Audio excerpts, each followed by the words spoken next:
Здравствуйте, приветствую вас на нашей дискуссии. Вопрос, который мы сегодня будем обсуждать, дискуссионный.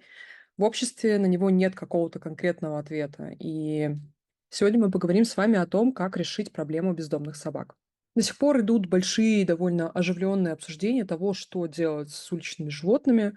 Эти обсуждения и начались и на уровне законодательства, примерно с прошлого года, когда Госдума дала право регионам устанавливать дополнительные требования, включая меры по отношению к животным без владельцев. 12 регионов установили разного рода поправки, связанные с эвтаназией. Недавно Конституционный суд вынес свое решение, на основе которого сказали, что эвтаназия может применяться только в исключительных случаях. И эти случаи, конечно, это риск распространения болезни, например, бешенства, какого-то нападения на человека или проявления так называемой немотивированной агрессии. Также по федеральному закону эвтаназия по отношению к животным возможна, если животное страдает неизлечимым заболеванием или впоследствии острой травмы. Сегодня мы хотим сделать акцент именно на инструментах и на подходах, которые существуют помимо эвтаназии к решению данного вопроса. Эта проблема и вопрос существуют не в вакууме, он касается нас всех, он довольно сложный с морально-этической точки зрения. Существует много разных других тем в этом контексте, которые мы тоже постараемся сегодня подсветить. И надеемся, что нашей аудитории будет легче принять и понять, какую точку зрения занять в отношении эвтаназии животных.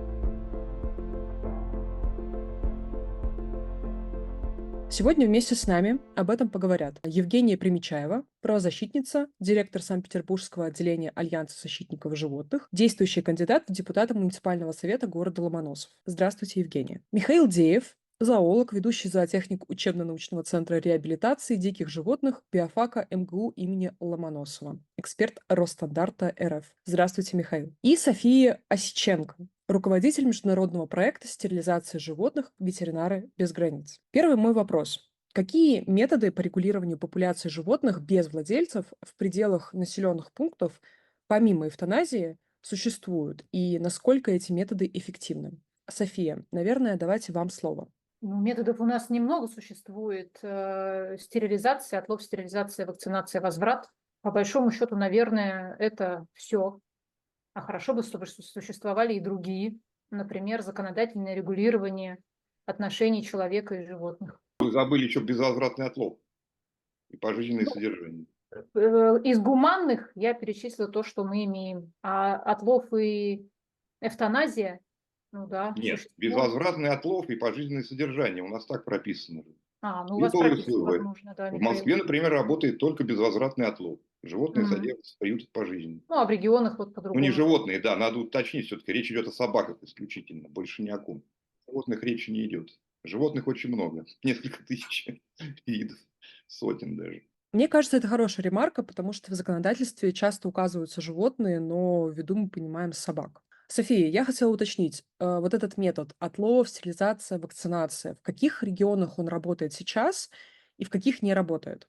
Ну, смотрите, я в первую очередь могу говорить о Новосибирске и области. Да, у нас отлов, стерилизация, вакцинация, возврат работают с 2020 года. Да, и вот с 2020 года мы видим сокращение количества жалоб и заявок на отлов, в том числе там, животных, которые беспокоят жителей города. И это снижение, оно заметное, оно существенное. Да? Если мы имели там, допустим, 2000 заявок в год, да, то сейчас это меньше 1000 заявок в год. Вот. Ну и, соответственно, количество покусов категорически резко снижается. Резко снижается. И это при том, что процент покусов от домашних животных всегда и неизменно выше, чем процент покусов от бездомных животных. Примерно, ну, 3 к 1. Ну, то есть 2/3 это покусы от домашних животных, и 1/3 это покусы от бездомных. Вот. И при этом эта пропорция, она тоже сохраняется. То есть в покусах все равно лидируют домашние животные, ну, собаки, опять же. Значит, также у нас есть статистика, и это стоит обратиться в мэрию или на сайт там, областной Нижнего Новгорода, у которых ОСВВ работает ну, уже больше 5 лет точно. Да, и они тоже наблюдают статистику снижения покусов. И есть Казань, которые приступили к этой практике не так давно, но и тоже замечают позитивную динамику. Давайте так, говоря об эффективности, да, говоря об эффективности, в Новосибирске и области официально умерщвление животных бездомных практикуют с 1956 года. Этим занималось спецавтохозяйство с 1956 года. Если бы этот метод был эффективным, мы бы сейчас с вами его не обсуждали. Их не Самое чипируют. прямое отношение это имеет к бродячим собакам, потому что бродячие собаки не появляются сами по себе из-под Ну, земли. это неправда, не надо рассказывать сказки. Популяция бродячих собак существует сотни лет. Михаил, я со всем Сотни уважением, лет. я не В этих сказочница, бродячих поэтому давайте собаках нету ни выдерживать одной дискуссию собаки, такую, чтобы... которая... Давайте так, я участвую в дискуссии, да, я не очень хочу участвовать в базаре, я привычная к этому в силу своей зоозащитной деятельности. Михаил, я сказки не рассказываю, просто, сообщаю вам как факт. Итак, самое прямое отношение это имеет к бездомным животным, потому что значительную часть бездомных животных пополняют бывшие домашние. Вранье, Приведу пример, полное вранье, Михаил. абсолютно Михаил, я полное приведу вранье. пример. Статистика бездомных животных по районам. Так вот, максимальное количество бездомных животных проживают в тех районах, где расселяют частный сектор, да, и застраивают его новыми зданиями. Да, потому что люди уезжают из частных секторов, из частных домов, оставляют своих животных на улице, эти животные плодятся, мы не можем никого призвать к ответственности, ну и, в общем, эти животные пополняют стаи и плодятся снова, снова и снова. Поэтому чипирование и регистрация могли бы каким-то образом повлиять на ситуацию. Вот. Кроме того, допустим, да, даже если мы с вами стерилизуем значительную часть животных на улицах, да, какая-то часть из них осталась. Выходит кобель домашний на прогулку бесконтрольную и оплодотворяет нам оставшихся сук, например, да, помимо тех кобелей, которых мы уже кастрировали на этом районе. Вот такое отношение имеют, Михаил. Хорошо, я думаю, что теперь мы передадим слово Михаилу. Вы можете ему возразить, если захотите. Я думаю, что будет более эффективно, если мы все-таки будем говорить по очереди. Значит, смотрите, в городе Москва с 1999 года работала программа УСВ. И была закончена в 2008 году. Знаете почему? Из-за чего? Не знаете? Я вам расскажу. С собой дискутируйте. Ага. В 2008 году в Измайловском парке собаки эти, которые стерилизованы, убили человека. И тогда Юрий Михайлович Лужков своим решением ввел безвозвратный отлов. И все. И содержание в 13 муниципальных приютах этих вот собак, среди которых нету ни одной породистой практически. Вернее, нет, не буду врать, есть. Есть, конечно, породистые собаки, но это 1% от общего числа вот этих вот диких псов, которые населяют все города Российской Федерации.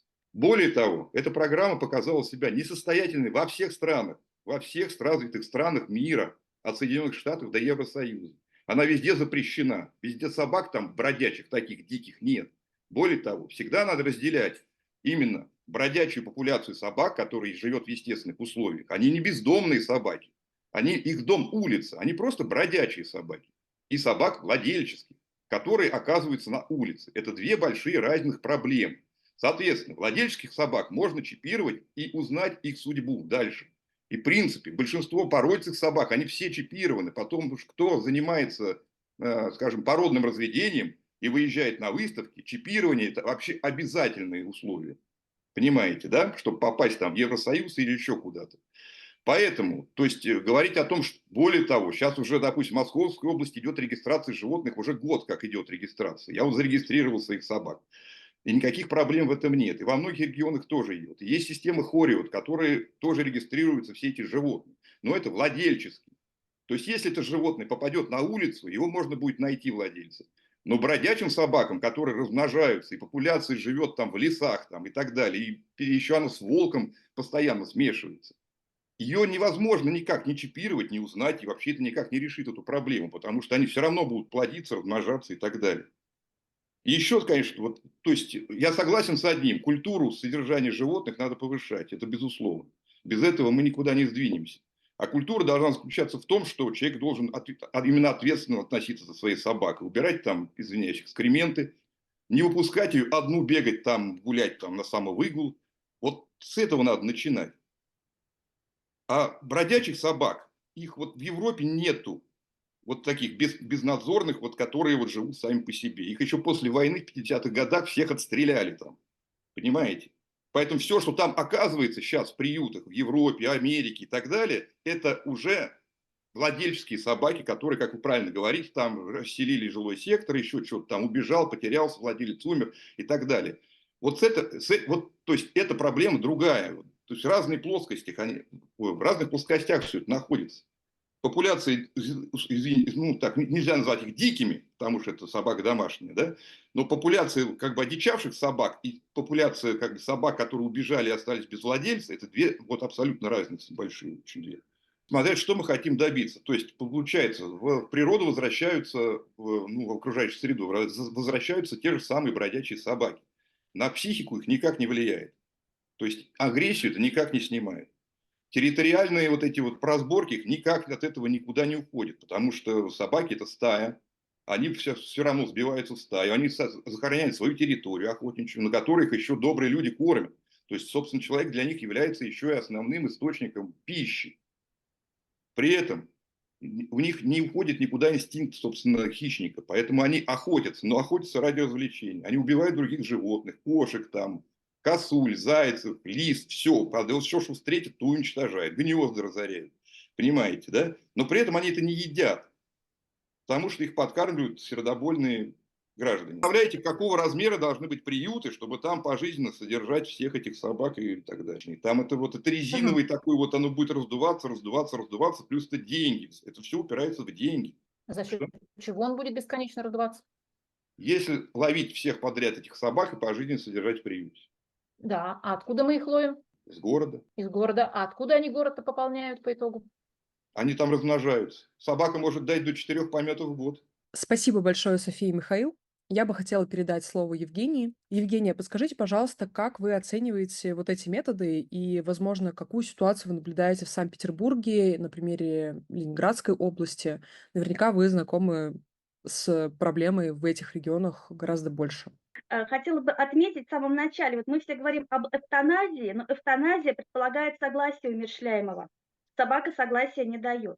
Поэтому надо вот сразу точки над «и» расставлять, что это не эвтаназия, это умерщвление, это насильственное умерщвление, ну, то бишь убийство. Если мы пойдем по пути убийства, ну, называть вещи своими именами надо, то мы открываем дорогу насилию. И то есть это приходим к философскому вопросу, если убить убийцу, станет ли в мире на одного убийцу меньше? Не станет. Вот, то есть это проблема комплексная. Не то, что я пошел, убил стаю собак, город стал чистый, я молодец. Это так не работает. Человек пошел, убил стаю собак, город не стал чистым. И потом мы еще забываем о такой проблеме, как вирусология, как мутация вируса. Вот, потому что человечество научилось убивать всех. Человека, собаку, кошку, лису. А вот вирус мы убивать не научились. И мы это недавно наблюдали на примере ковида. Банальная, вообще вульгарная ОРВИ поставила человечество в известную позу. Откуда взялся этот вирус? От контакта с каким-то диким животным. То есть я не сторонник заговора, не сторонник, что был искусственный вирус. Это реальная мутация. А собаки в городе – это своеобразный еще экологический барьер. То есть кошка, чихнула собака, чихнула кошка, чихнул человек. Вирус-то он мутировал, но он не болезнетворный. А вот если мы сейчас сделаем следующее, мы начнем убивать собак в городе, ну, не будет город чистым от животных. Кто-то придет, кто-то к нам придет. И вот кто придет и как смутирует наши вирусы, прогноз не даст ни один эколог. Это на самом деле так, потому что я не эколог, но я плотно занималась вирусологией, я долгое время работала в здравоохранении, я юрист именно из здравоохранения, и эту тематику я хорошо знаю, как мутируют вирусы. Поэтому вот чем это закончится, здесь это может только гадать на кофейной гуще. Если возвратиться ближе к вопросу, то я против умерщвления и убийства собак. Как решить эту проблему? Ну, любая проблема решается комплексно. То есть сказать, сейчас мы понастроим приютов, там будут жить собаки. Дальше возникает куча вопросов, какие приюты, зачем приюты и откуда брать деньги. Так, ну, первый вопрос, откуда брать деньги? Действительно, вот программа содержания животных, даже не в приютах, но не в клетках, а в вольерах каких-либо, это длинные деньги. Это те деньги, которых сегодня у нас нет, но они окупятся. Это как образование детей. Ну, нет у нас денег на хороший, крепкий вуз, но мы изыскиваем резервы, чтобы дать образование детям, потому что понимаем, через 10 лет это окупится. Так и тут. Если мы откроем дорогу убийству, то мы получим в итоге безнравственное поколение, потому что дети никуда от информации не денутся. И на вопрос мама, ой, смотри, собачка, мама скажет, что я сейчас позвоню в отлов, ее отстрелят. Ребенок такой, нормально, отстрелят, Нормально. А прекрасно. почему? Вот, и то есть фактически мы открываем дорогу убийству. А кто захочет жить в обществе, для которого приемлемо насилие? Это сейчас мы молодые, сильные такие все, а мы не молодеем. И потом мы сами создадим общество, которое толерантно к насилию. Это первая проблема. А вторая проблема, что мы получим, вот если мы откроем дорогу убийству, да, если мы все-таки начнем строить огромную муниципальную сеть приютов. Вот если сесть на поезд и проехаться по России, даже из окна поезда мы увидим кучу заброшенных земель, кучу заброшенных зданий. В юриспруденции есть такое понятие – приобретательная давность. То есть если я открыто владею какой-либо недвижимостью, вещью, открыто и добросовестно, то через 15 лет я имею право подать в суд и за мной признают право собственности. Почему бы не дать возможность зоозащитникам, приютам по приобретательной давности приобретать в собственность вот ту же землю, те же полуветхие, полуразрушенные здания, например, через год, если там функционирует приют. Предвижу вопрос, ну, этим все воспользуются и начнут воровать. Это вот вопрос как раз возвращаясь к первому, нетолерантность к насилию и воспитание нравственного поколения, для которого есть внутреннее убеждение нельзя. Ну, нельзя воровать. Ну, нельзя убивать. То есть, ну, это прививается где? Это прививается дома, родителями. И плюс к этому, конечно, должны подключиться образовательные учреждения, школы, детские сады. Ну, необходимо тогда немножко видоизменять образовательную программу и добавлять туда, ну, может, на классном часу, может быть, на окружающем мире есть такой предмет в начальной школе, уроки доброты. Вот уроки доброты, уроки ответственного отношения к животным. Чтобы не увидел кошку, дай-ка я ее пну. Это не сказка, это реальная история. Я отбивала, то есть моя дочка отбивала кота у мальчишек, которые играли с ним в футбол. Ну что это такое? 10 лет мальчикам, они котом играют в футбол. Но с этим мальчиком работали, и очень хорошо, что все выровнялось. Но были подключены и школа, и психологи. То есть этот мальчик выровнялся. И дальше я уже уверена, что он не допустит жестокого обращения к животным, потому что я видела его в приюте, он вместе с мамой мыл вольеры, то есть мама озаботилась этой ситуацией, пока она его водит бездомным животным, именно вот для развития эмпатии. То есть вот второй вопрос, это, конечно, необходимо развивать эмпатию. Ну, в нас, наверное, уже поздновато, а в детях необходимо. Чтобы ребенок понимал, что нельзя животное, если ты завел дома, нельзя его выкинуть на улицу. А если ты встретил животное на улице, помоги ему. Но помоги не разово, то есть покормил и ушел, а покорми как-то по-серьезному, чтобы, может быть, приютить его, может найти ему дом. Вот, может быть, подключить к этому родителей. Второй такой комплекс проблем. И третий, вот говорили про тех, кто подкармливает. Но собака, она или любое дикое животное, оно, мне кажется, не знает, что его будут подкармливать. Он это воспринимает как пищу. Мы ругаем тех, кто ходит с кастрюлями еды для бездомных животных, но абсолютно не обращаем внимания на проблему городских свалок. Это проблема не Петербурга, городские свалки, это проблема иных регионов. В Петербурге такой проблемы нет. В Петербурге все-таки достаточно развита сеть приютов. Наш город Бурматов ставил в пример по гуманному отношению к животным.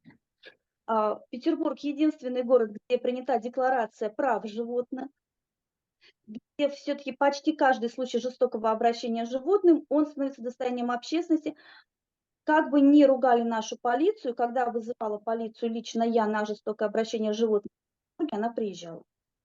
Вчера вот у меня состоялся разговор с прокуратурой Ленинградской области. Они отреагировали на мое обращение.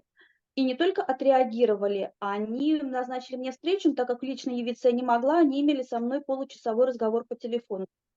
Прокурор тратит полчаса на обсуждение проблемы животных, с которыми жестоко обращаются точечно. Вот. Ну и, конечно, в Петербурге проблема, там сейчас строятся приюты муниципальные, но, конечно, их мало, необходимо еще. Где брать еще? Ну вот свое видение проблемы я сказала. Все издания, которые можно отдавать зоозащитникам. Ну, во-первых, я хотел бы уточнить, что слово убийство некорректно не применять этом самом, к животным, поскольку оно имеет вполне определенное, ну, вполне четкое определение в Уголовном кодексе Российской Федерации и относится только к людям. Это, собственно, даже вообще, более того, это библейское слово, которое невозможно использовать и к животным. Да? Другой еще вопрос у меня. Скажите, а вот вы как к комарам относитесь? К глистам, тараканам? Вы их как, убиваете или нет? Коллеги, Или вы их поскольку кормите? мне нужно будет идти быстро, да, довольно скоро, мне кажется, если вы позволите, я ремарочки две сделаю. У нас такая дискуссия без дискуссии получается, да? Значит, первое, в Москве та самая ОСВВ, о которой вы говорили, которую Лужков прекратил, показала свою неэффективность не потому, что она была реализована, а потому что она как раз не была реализована. И если вы посмотрите исследования, расследования качество этого ОСВВ, то вы посмотрите, увидите, что на бумаге у нас одна собака была стерилизована и 2, и 3, и 4 раза, и по итогу рожала. Вот. Поэтому там хищение средств гораздо превышали вообще все мыслимые и немыслимые допущения. Значит, все то же самое происходило в Новосибирске, когда мэрия в предыдущие 2 года наняла недобросовестного подрядчика, да, и теперь мы стерилизуем животных, стерилизованных этими подрядчиками. Вот. И так происходит в очень многих регионах. И что характерно и интересно, вот сейчас те самые регионы, которые приняли такие убийства или умерщвления, эвтаназию, называйте как хотите, итог один, увеличили свои бюджеты на реализацию отлова и убийства на 30, 40, 50%, кто-то на треть, ну, в общем, короче, значительно, значительно. Это при том, что нам рассказывают, что, в общем-то, это должно быть дешевле по логике, а получается, что нет. Потому что эти программы не работают не потому, что они неэффективные, а потому что их исполняют соответствующим образом. Дальше Михаил сказал по поводу кормления животных. Так вот, в Москве, я понимаю, Михаил, вы, может, не знаете специфики регионов, но это в Москве чисто и нет помоек. Во всех остальных регионах, и все в том же Новосибирске, в частности, у нас на улицах кормовая база такая, что с нее могут кормиться собаки, кошки, крысы, люди. И так и происходит. Увидеть человека с кастрюлей на улице в Новосибирске довольно сложно. Уже давно никто так не кормит животных, как это было в 2000-х или 90-х. Они кормятся с того, что у нас не решен вопрос с мусором. Извините, маленькая, а свалки кто делает-то? Видимо, собаки. Люди свалки делают, а не собаки, Ко мне правильно? какой вопрос? Ко мне какой вопрос? Так я сказал, что человек является кормовой базой для них, да? Он их и кормит и прямо, и косвенно, правильно? Не, вы не сказали, что он Создает для кормит них косвенно, вы условия. упрекнули Человек тех, кто создает ходит и условия. кормит стаи, какие-то дикие стаи, диких стай на окраинах никто давно не кормит, они там сами кормятся. Именно с тех самых помоек. Тут мы с вами солидарны, видимо, в том, что люди безответственно относятся к природе вообще. Что должно быть в этом законе об обращении с уличными животными? Ну, наверное, и как люди, все же мы хоть что-то можем менять в России, да, если очень сильно захотеть. Вот, и то, что у нас все-таки была какая-то практика ОСВВ, хотя бы пару-тройку лет, да, может быть, даже об этом и говорит. Ответственность владельцев, в первую очередь, стерилизация неплеменных животных. И там, ну, в общем, давно уже зоозащитники предлагают очень простую схему. Если у человека есть животное, и он его плодит, это означает, что он его продает. Ну, щенков, котят там, да, и все остальное. То есть имеет бизнес. А всякий бизнес облагается налогом на прибыль. И это, в общем-то, ну, такой рычаг, который в некоторых странах вполне себе люди быстро считывают, да, и никто не хочет платить деньги за то, что у него дворняга рожает там 4 раза в год, как Михаил утверждает, но по моей статистике 2, максимум 3, ну, не суть. Значит, и люди идут и стерилизуют животное, потому что это дешевле. И сейчас есть пункты льготной стерилизации, где можно собаку простерилизовать за 1500. Да, мы стерилизуем бездомных животных бесплатно, и, в общем, бабушкам там тоже помогаем и всячески способствуем тому. Сейчас, Михаил, я договорю. Вот, поэтому в этой связи, ну, наверное, можно поступить таким образом. Да, чипирование, регистрация и ответственность за неконтролируемый выгул все тот же, в ходе которого как раз животные во многом и кусают людей. Ну, наверное, пока все. По поводу стерилизации. Вы, может, не знаете? Ну, вот смотрите. Ну, во-первых, у меня все собаки стерилизованы. Это как бы сразу я до полугода, сразу до первой течки всех их.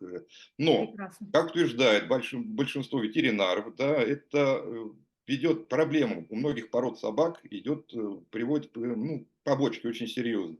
Собаки начинают ссаться, сраться дома там. И Ну, у кобелей там еще стерилизация никак развивается не влияет на всякое. то, что собака начинает сраться, как вы говорите. Да, у собаки может... Это исследования, причем международные, давно да, все это доказано. И Я попрошу У вас меня ссылку на такой это проблемы не исследование. было ни разу, я скажу сразу. Вот чтобы Ни собака разу у меня не было стерилизованная проблем. вдруг Но, начала ни с того ни с сего сраться, и это связано со стерилизацией, я тоже попрошу вас исследование. То, что касается недержания пожалуйста, мочи, пожалуйста, это то, что вот касается недержания такие мочи, есть.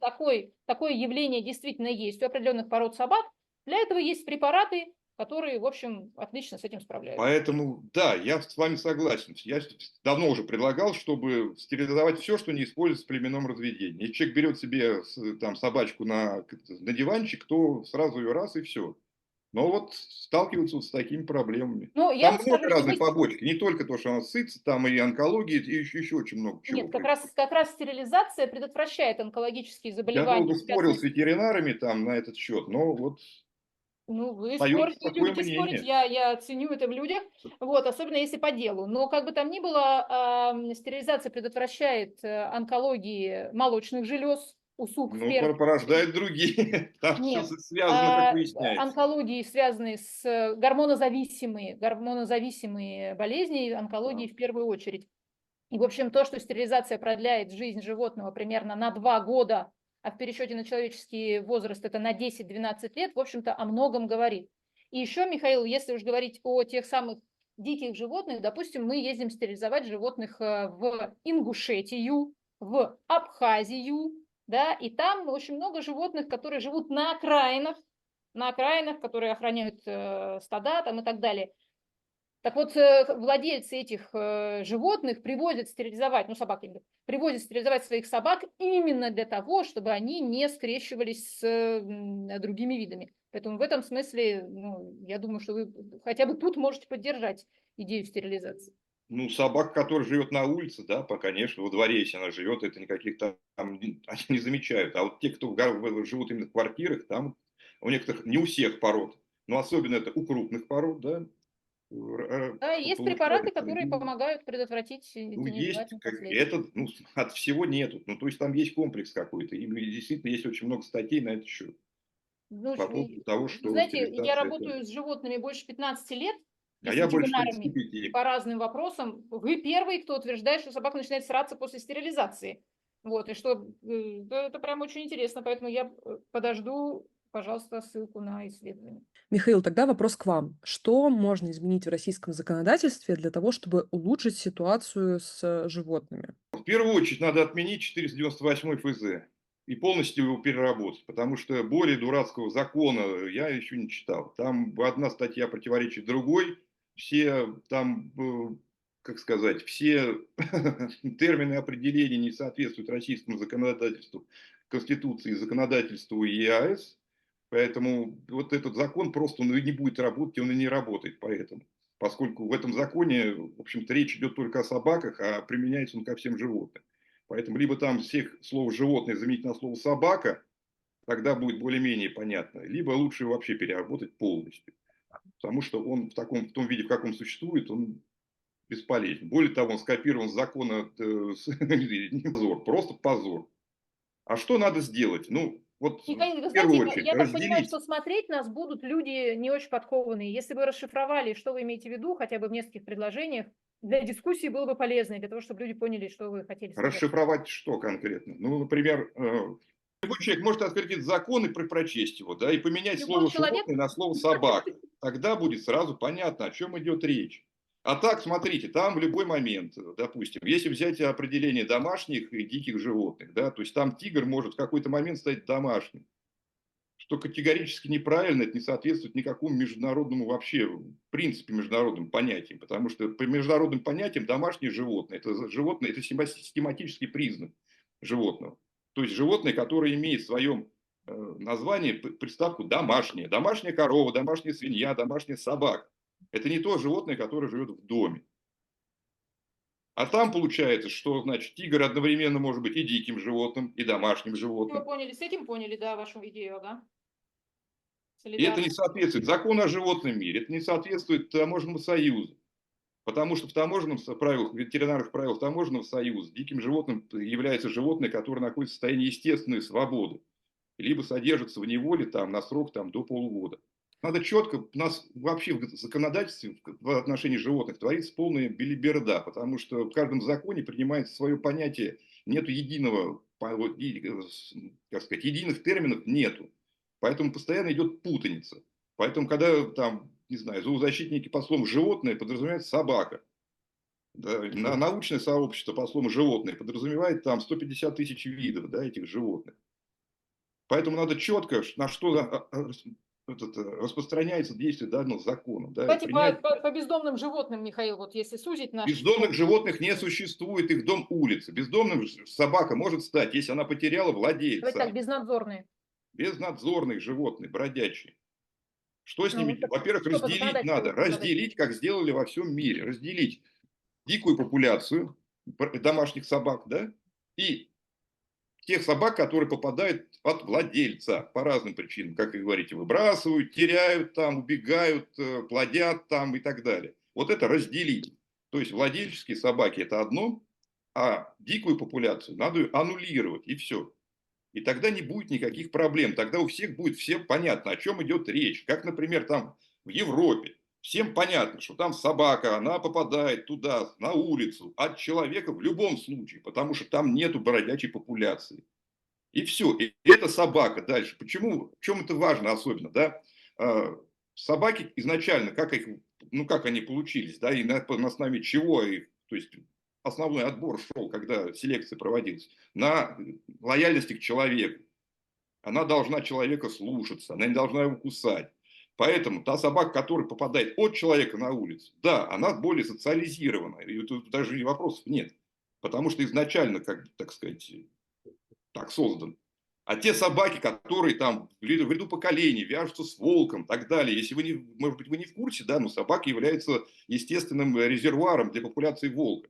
Потому что волк с собакой скрещивается, а потом обратно расходится. Я То в есть курсе, что чистокровный волк получается. те самые дикие стаи, вот вы говорите по поводу в курсе, не в курсе, так те самые дикие стаи, вот смотрите, то есть миграция идет от центров городов на периферию животных, безнадзорных. Не обязательно, не Ну, всегда это, я не тут всегда. Но наблюдаю, они что... живут, как вы говорите, свалки есть и за пределами городов, и там они живут. Так вот я про это и говорю, что из центров городов они движутся к свалкам, к все тем же вот этим, как это называется по-русски-то, Они движутся туда, где их кормят, частным понимаете, секторам и да? деревням, которые находятся за пределами города. И животные движутся по направлению к периферии города, где они становятся дикими Не стаями. обязательно. Ну, они же идут туда, где их кормят. Они, там нет такого, что вот их Они идут выпустил на туда, где Красной есть площади, и еда. он Они там, где убежал, их кормят. понимаете? Еда есть на свалках, где нет людей, но есть еда. Спокойная жизнь и возможность Еды дичать есть вместе с много, потому волками, что там, у нас шакалами и всем очень остальным. популярно кормить.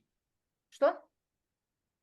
Очень популярно у нас кормить. Это везде популяризируется, Я да, не от знаю по бургеров до поводу... этих самых. Я Поэтому их живу в кормят городе, везде. У меня тут где нет, уже у меня, 1000 я лет же в Москве нахожусь, у меня здесь нету никаких свалок. Нету свалок. везет вам. Зато есть пятерочка, около которой лежит там куча корма, да, там, или сосиски, которые, и сидит огромная стая там этих беркованных псин страшных, да, которые, вот забыл еще сказать-то по поводу болезней. Они являются резервуаром болезней, они щитом от них. Я молчу про бешенство, да, там. Хотя, опять же, да, вот тоже у СВВ, как вы говорите, да, там, вакцинация. Но вакцинация должна проводиться каждый год. Раз в год должна проводиться. А по закону запрещено ловить второй раз. Правильно? Правильно. Нынешний закон все вам позволяет. Берите, ловите. Второй раз ловить их и вакцинировать не позволяет А закон. Ну почему что же? вы? Вот сейчас, когда Потому что приняли эту историю с умерщвлением, будут ловить второй раз. ну, ее, кстати, еще не Вот. надо, ее еще никто не принял. Никто не принял. Да в смысле? С 12 умерщвлением. Это не регионов так приняли. звучит немножко. Ну, что прям вот как через 30 дней, как в Германии, да, раз и чик, и все. Или как через 2 недели, как в Англии. Нет такого у нас. Я не договорила. Еще наше законодательство, если уж мы говорим о цивилизованном обществе, да, отрегулировать обращение с животными с целью развлечения, потому что это варварство и средневековье, ну, уже просто, ну, знаете, как-то совестно относительно всех этих зоопарков контактных, которые продолжают существовать, да, относительно цирков, содержание животных, в которых, ну, просто ни в какие рамки ни морали, ни А на каком человечности. основании вы это утверждаете? Какие рамки должны быть? Что я утверждаю, на каком основании? Когда медведи содержатся в клетке метр на метр? Ну, медведь метр на метр в клетку не влезет, поэтому не надо вот этого, пожалуйста, рассказывать. Почему же? Ищите по Новосибирску, и все вы увидите. Он физически не влезет. Или какого он размера? Или Понимаю, карликовый медведь, или понимаю. какой Поэтому медведь? зоозащитники отсудили этих медведей через 15 лет и построили им клетки 9 на 9. 9 на 9 достаточно. Ну, лучше, чем метр на метр. А как вы это определяете? Вы знаете понятие «золотая клетка»? Знаю. А что она означает? Вы знаете, медведи сказали, что им вообще нравится. Вы, Сказали. ради бога, вы если за цирки вам нравится, да вы наслаждайтесь сколько хотите. То же самое, я считаю, относительно Вот дельфинариев. Да? именно. Мне не нравится цирк, я туда не хожу. И вы не Михаил, ходите. И все. Ну зачем мы говорим о заставлять правах животных. всех Причем здесь заставлять вы? это делать? Михаил, София, это правда очень интересная дискуссия. Я бы попросила вас, наверное, пояснить термин «золотая клетка». Золотая клетка — это ввел понятие Джеральд Даррелл, если вы знаете такого, зоолога и владельца зоопарка на острове Джерси, да, и основателя Джерсийского фонда защиты охраны природы, да, и животных. Так вот, она означает следующее, что золотая клетка не отвечает потребностям животных, она отвечает только потребностям визуальным человека. Это человек никогда в большинстве своем не понимает, в чем состоит его потребность. А животного потребность — это есть, спать и найти партнера. Все. Как правило, животному достаточно минимальных условий. Вы как Минимальных условий. животное Но рассуждаете, если... Михаил? И у него много таких примеров. И у Хорошо. меня за 35 лет моей работы я тоже могу это подтвердить, что нету понятия, что вот там вольер должен быть 2 гектара. Ну, Нет. серьезно? Да, серьезно, абсолютно. Потому что это мнение исключительно антропоморфизм. Этот человек считает, как бы он бы там жил в этой Мне как клетке. И психологу очень совершенно не интересно слушать, но это учитывает, что полнейшая там чушь. нужно животному. Понимаете, да? А у животного потребности совсем другие. Вы Другие. как И животное достаточно рассуждаете, ему Михаил? минимального пространства. Главное, чтобы оно удовлетворяло все его потребности. Все. Все это какие? М? Все это какие? Еда, вода, партнер. Все. Я хотела добавить, еда, вода, партнер, отлично. Климат, движение, то есть это уже не относится к физиологическим потребностям. Можно запихать животное в нехарактерный для него Евгений, вам температурный нужно режим. прийти где-то, где получше связь. Это не правовой вопрос, но звучит именно так. Хотя, на мой взгляд, это неправильно. Животному необходимы и движения, и соответствующий температурный режим, и много чего. На уровне отдельного человека каждый способен изменить в себе это именно нравственные какие-то свои установки. Ну, нравственность – это наш опыт, на чем мы основываемся, то есть свои какие-то моральные установки. Нельзя бить, надо относиться ответственно. Взял собачку, ну все, это член семьи, если ты ее взял, не выкидывай на улицу. Увидел на улице животное, которому нужна помощь, помоги. Ну, в меру своих возможностей, либо вызови компетентные органы, которые смогут помочь. Вот я говорю, даже вот когда я становилась свидетелем жестокого обращения, полиция приезжала. И хотя бы с нерадивым хозяевам проводила беседу, они могут найти соответствующие слова, чтобы человек их услышал. Полицейские это умеют делать. Обычно их слышат. Не всегда хватает надолго, но на какой-то период люди понимают, что поступают неправильно и стараются так больше не делать. Вот это на своем уровне. То есть просто относиться ответственно и гуманно к домашним животным. Ну, соответственно, чипировать, стерилизовать, не выкидывать. Ну и весь комплекс, который знает каждый, у которого есть хоть какое-то домашнее животное. Что касается законодательного уровня, вот, то у нас в первую очередь, здесь я пошла бы уже сверху вниз, я бы пересмотрела распределение полномочий. Почему регионы получили право на умерщвление животных? Потому что регионам дали право самим устанавливать критерии для умерщвления. Например, как это происходит в здравоохранении, у нас есть единый орган Минздрав, который устанавливает критерии и стандарты медицинской помощи. Регионы, они свободны в оргздраве, то есть в маршрутизации, как, куда, когда поедет врач, как поедет карета скорой помощи, но стандарты медпомощи они не устанавливают. Точно так же вот отдать эти стандарты ветеринарной помощи на... У нас вообще нет, кстати, стандартов ветеринарной помощи никаких. Это уже на федеральный уровень. То есть пересмотреть именно распределение, разграничение Есть. между уровнями. Вот, это первое, что я бы сделала. Второе, конечно, поскольку мы сейчас идем по выделению различных отраслей права, раньше смех вызывало такое, как медицинское право, вот, сейчас медицинское право уже имеет право, место быть. Точно так же необходимо было бы выделить ветеринарное право, то есть отдельно регулирующие нормы действия ветеринарных врачей, все действия, которые осуществляются с животными, можно назвать иначе. Это пока только проект, потому что у нас нету никаких отдельных законодательных норм. Вот, то есть выделила бы отдельно ветеринарное право и внесла бы, то есть необходимо вносить изменения в гражданское законодательство. Как я уже сказала, приюты, приюты, вольеры, которые необходимо строить. Очень часто зоозащитники жалуются на то, что просто нет помещений. Вот можно было бы в части приютов изменить срок приобретательной давности. То есть нашел какое-то бесхозное имущество, год-два владеешь им открыто, никто не предъявляет претензий, уже по суду возможно было бы, чтобы это переходило в пользу приюта, либо в пользу человека, который все это организовал. То есть на самом деле это не огромная законодательная работа, потому что механизм приобретательной давности у нас существует, он прописан в ГК РФ. Специально говорю, чтобы где посмотреть. Приобретательная давность. Вот, предусмотреть ряд налоговых льгот для тех, кто оказывает благотворительную помощь, ну, помощь животным, скажем так, животным и лицам им помогающим. Предусмотреть ряд налоговых льгот. Вот, чтобы все это работало в комплексе, потому что вопрос Да, их комплекс. отменили в каком-то там Ну, 8 году, в вот, 10. надо их возвращать. В конечном итоге это все окупится. Потому что если вот таким образом мы еще шажок сделаем к нравственному обществу, то это пойдет нам только на пользу. Потому что выгоднее что? Жить среди людей, для которых приемлемо насилие, или жить среди людей, для которых неприемлемо насилие? Вот каждому из нас какой подъезд приятнее заходить? Который не обоссан котами.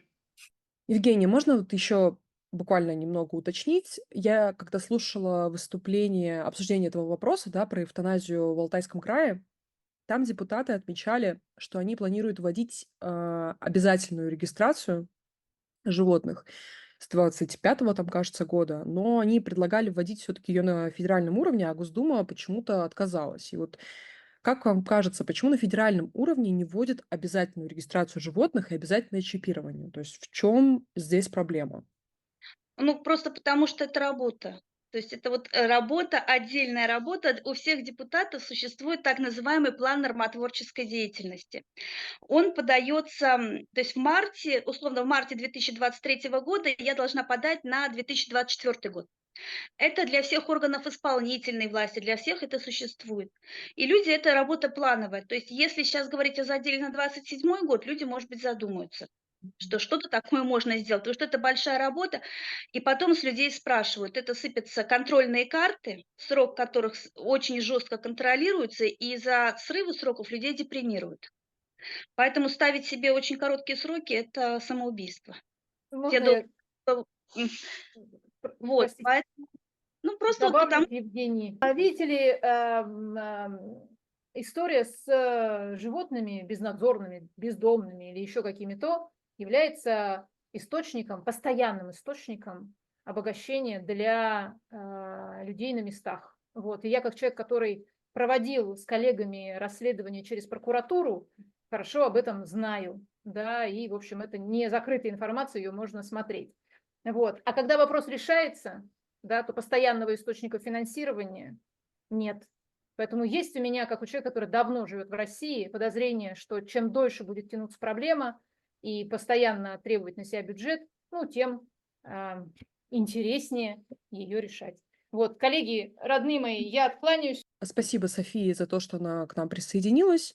Я думаю, что мы можем тоже потихоньку близиться к завершению. У меня остался буквально один вопрос. Он связан как раз с темой агрессии собак по отношению к людям и случаям нападений на людей. Есть какие-то практические лайфхаки, которые можно дать, или какие-то советы людям, которые сталкиваются с подобной проблемой в своих населенных пунктах, ну, с проблемой, например, собачьих стай, да, которая гораздо более распространена, чем единичные случаи, с проблемой там угрозой нападения этих собак на людей, на детей, может быть, отдельно. Михаил, вам слово. Ну как что, жаловаться? Муниципалитет. Больше они ничего не могут сделать. Убежать от стаи бесполезно. Спорить с ней бесполезно. Покупать средства индивидуальной защиты, ну, ими тоже не каждый умеет пользоваться. А основными пострадавшими, собственно, являются кто? Пожилые люди и дети по статистике. А что они могут сделать? Ничего. Просто, понимаете, надо понимать, как сказать, причинно-следственную связь. Откуда происходит, получается, агрессия. А агрессия возникает именно из-за того, что данная стая защищает свою территорию, для которой каждый чужак – это конкурент. И она будет защищать, нападать в любом случае. Особенно, когда ее на территории этой кормят. Даже если это кормите вы, у вас тоже много-много есть этих самых, как сказать, данных, когда зоозащитников рвали на куски. И эти же собаки, которые их кусали. Ой, в смысле, которых они кормили. Это не решит это, вот никак, я не знаю, никакой совет эту проблему не решит. Никакая нравственность. Нравственность должна начинаться с людей. Надо в первую очередь учить относиться толерантно к людям, друг к другу относиться добро и хорошо, и поддерживать друг друга. Тогда и не будет проблем, связанных с каким-то жестоким отношением к животным, к природе. В этом проблема. А все эти уроки там доброты, ответственного отношения не имеют никакого значения, поскольку у нас как бы есть биология. Ну, у нас люди забыли, что такое биология. Весь это непопулярный курс в школе. А именно азы биологии очень важны в понимании того, как функционирует природа. И дальше уже отцу. И самое главное, это действительно доброта друг к другу. И тогда просто у человека не возникнет никакого желания пнуть ни кота, ни собаку и так далее. Все.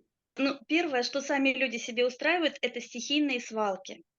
Причем даже в Петербурге, я живу в таком пригородном районе, хотя это район Петербурга, вот, стихийные свалки люди устраивать очень любят. Они опасны как и для людей, так и для животных. Вот пошли они на пикник, поели какие-то непонятные консервы, банку открытую бросили, ушли. Следом придет кто? Кто-нибудь придет ее съесть.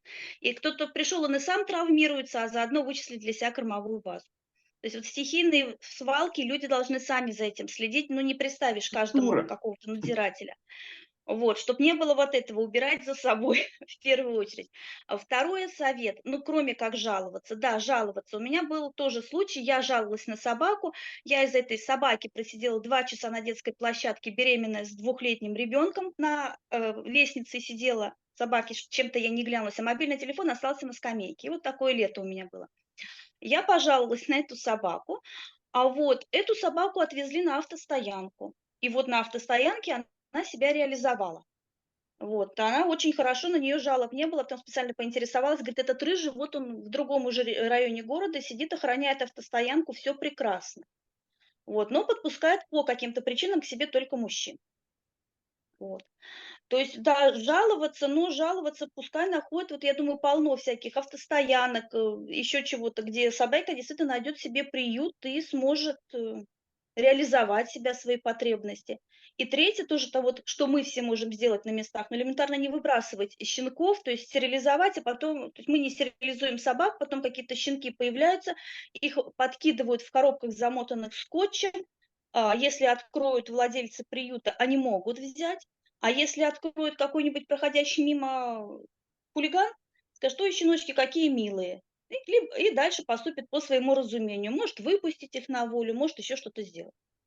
Ну вот, то есть ответственно относиться к своей, в первую очередь, самим, ко всему, что мы делаем. Или вот как там говорила Джанна Стингрей, не надо мусорить. Помните? Не надо мусорить, и проблема начнет решаться потихоньку. Не выбрасывать, не мусорить, стерилизовать, ответственно относиться. И это вот может сделать каждый человек у себя дома. Ну, а дальше проблему решать, конечно, на законодательном уровне. И про уроки биологии вы абсолютно правильно сказали. То есть, ну, на уроках биологии тогда детям напоминать о том, что вообще существует такой предмет, о том, что мы не одни на Земле, о том, что есть иные биологические виды. Потому что, да, правильно, непопулярный предмет почему-то стал. И вот Так еще всегда такую, было. да, Да. малюсенькую ремарку, может быть, это к следующей дискуссии. Дело в том, что вот все знают, есть такой прекрасный город Балагоя между Петербургом и Москвой. Когда-то там был шикарный ветеринарный колледж с базами, с учебными помещениями. Сейчас он закрылся в 2000 году, и сейчас там все это прорастает бурьяном, и иногда заходит злая собака. Вот меня лично она напугала, но не тронула. Не пустила просто дальше пройти по парку по какой-то причине. Вот, шикарнейший ветеринарный колледж. Почему разрушен, непонятно. И вот стоит вот заброшенная огромная шикарная территория и разрушается. Вот, то есть вот эта вот проблема тоже, если ей заботиться, чтобы не разрушались учебные корпуса, чтобы были специалисты в этой области, потому что хорошего ветеринара иногда не найти. Вот то, что касается ветеринарии, у нас огромный пробел. И вот как коснешься качества ветеринарной помощи, тут может быть к следующей дискуссии. Очень много пострадавших, которые не могут найти правды потом, теряют питомцев. Оказывается, некачественная помощь. И приюты с этим сталкиваются. Когда кота перепутали с кошкой, кота хотели стерилизовать. Ну что это такое? Да, так бывает. Вот. Как девочку его распяли. Вот, то есть тоже неправильно абсолютно. То есть просто самим образовываться и относиться ответственно. Наверное, это вот первый совет, который я могу дать. Потому что законодательная машина, она тяжелая, а самим себя начать проще всегда. Смотрите, во-первых, по поводу стандартов ветеринарных, они разрабатываются, они есть в рамках Росстандарта в качестве ГОСТов разные. Ну, там есть разные ГОСТы на разные темы, и на ветеринарные клиники и так далее. Это как бы есть все. И там на патологоанатомические исследования, и на там всякие классификации болезней и прочее. Много ГОСТов есть, можно Классификация на есть, сайте да. Росстандарта это найти. Вот. И второй принцип, я с вами, вот зачем там какие-то отчуждения брать, можно просто взять и отдать зоозащитникам, там, не знаю, 1000 гектар земли в Якутии, допустим. Ого. У нас земли на самом деле в стране очень много, да, и ее просто можно взять и отдать. И стройте вы свой приют какой хотите, и где хотите, и содержите сколько хотите, и хоть все соберите и содержите. Только зачем-то делать за бюджетные средства. Зачем? Я вот, например, как налогоплательщик против этого, да, чтобы содержать вот эти дикие стаи собак пожизненно в приютах. Я не хочу, чтобы мои деньги тратились на это. Я хочу, чтобы были действительно муниципальные приюты европейского уровня, там, международного, да, куда можно там сдать, у тебя там помет этих щенков, допустим, если ты не умеешь и не знаешь, у тебя так получилось, да, чтобы это было цивилизованно и красиво, и все, что если собака потерялась, ее поймали, ты обзвонил, зашел там компьютер, набрал сайт, нашел свою собаку там за там, 24 часа, условно говоря, или тебя нашли по чипу. Но так должно работать с владельческими собаками. Но вы поймите, что вот, я не знаю, ну это все равно, что, не знаю, крыс серых охранять, то же самое. Потому что бродячие собаки, безнадзорные, вот эти дикие, одичавшие давно уже в ряду поколений, они такие же, как крысы, условно говоря, как мыши, как тараканы, то же самое. И это тоже животные. Это тогда что? Давайте, не знаю, комаров защищать, да? То есть это, по сути, по нашему 498 ФЗ получается, что если я ставлю этот, как сказать, на ночь таблетку от комаров, то это массовое убийство получается уже. Правильно? Ну, так же не Да нет, должно быть. неправильно. Ну, все должно быть как-то разумно. Объяснять, зачем. Цель должна быть какая-то. Цель. Цель у нас... Вы, наверное, не в курсе, да, что у нас собак завозят из других стран сюда, в приюты. Тех собак, которые подлежат усыплению в Европе, их завозят к нам, допустим, через Шереметьевский приют. У меня там сотрудница взяла неадекватную овчарку, которую, слава богу, удалось вернуть. С Кипра ее привезли. Вот отсюда и получаются все вот эти вот, откуда берутся собаки. Потому что сами зоозащитники и создают все это, понимаете, да? И это Ну, тоже. меня У нас пестрит вот этими сборами для этих, все каналы забиты, весь интернет забит, весь ВК забит, там сборами на эти приюты, там пожертвуйте. При этом они еще друг от друга скрывают свои приюты. То есть это отдельная еще тема, да, это не только бюджетные деньги. отдельная тема. Это вот, то есть там куда ни копни, до бесконечности. Поэтому, конечно, это вот отрегулировать и в единое русло вот просто направить, да, сделать там, не знаю, один город там собачий. Ради бога, я вообще не вижу препятствий. Это, я думаю, господи, вот Тверская область, там половина пустой, там никто не живет. Как вы, ну, ради бога, там земли огромные поля стоят, пустые уже, брошенных этих колхозов всех. Я не вижу препятствий. Почему вам не дают землю? Берите, пожалуйста. Я думаю, что дадут. У нас есть еще дальневосточный гектар. Небольшой комментарий, почему это надо делать на деньги налогоплательщиков. Ну, мы тут собак сравнивали с комарами, почему бы тогда не сравнить с людьми, у которых есть некие орфанные заболевания? То есть, опять-таки, будет некорректное сравнение, которое всех сейчас возмутит. Почему эти собаку, что это за антропоморфизм? Ну как Вот, так но можно почему говорить? орфанные заболевания редкие? Вот, но почему нужны бюджетные средства? Потому что все-таки это проблема комплексная, это проблема государства, это проблема воспитания. Во многих странах собаки, кошки участвуют, я больше кошек люблю, участвуют в терапии, вот, помогают больным, и люди действительно идут на поправку, когда это касается некой то есть если заболевание имеет психосоматическую Ну, окраску. Ну, Animal терапия, да. да, психосоматика практически в основе каждого заболевания лежит, ну, за редким исключением. Вот, то есть, почему бы так их не использовать? То есть государству это выгодно. В целом это длинные деньги, которые потом дадут свой результат. Потому что это и новые рабочие места, это и освоение новых земель, то есть не новых земель, это вот освоение этих заброшенных земель. Они не будут стоять покрытые борщевиком. Люди, то есть это решение какой-то проблемы безработицы, если в этом будет принимать участие государство. Это развитие ветеринарной службы, она все-таки требует развития. То есть отворачиваться бюджет от этого не должен. Это тот длинный рубль, который лет через 10 даст свои плоды. Это воспитание, в конце концов, более нравственного и эмпатичного поколения. Мы все жалуемся на отсутствие эмпатии подростков и тут же предлагаем вести умерщвление животных. Ну пусть все скажут, подросток не должен этого видеть, но знать он будет. Будет он знать, но не утаишь информацию. Поэтому я считаю, что бюджетное финансирование необходимо. Интересно, что у нас в конце появляются как бы две такие точки зрения. Мне кажется, что аудитория как раз после нашего плодотворного разговора, после нашей ожесточенной, может быть, местами дискуссии, она может сделать собственные выводы. И хорошо, что вот эти две точки зрения были представлены на сегодняшней дискуссии. Мы не будем настаивать на том, какой позиции стоит придерживаться. Я уверена, то, что вот возможность критически осмыслить все эти высказывания у наших слушателей есть, и надеемся, что для вас доводы той или иной стороны будут полезными.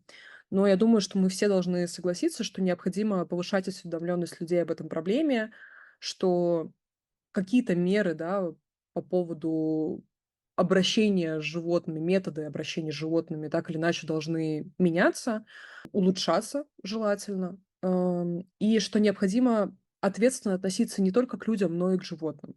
Спасибо нашим экспертам, что приняли участие в дискуссии, и до новых встреч!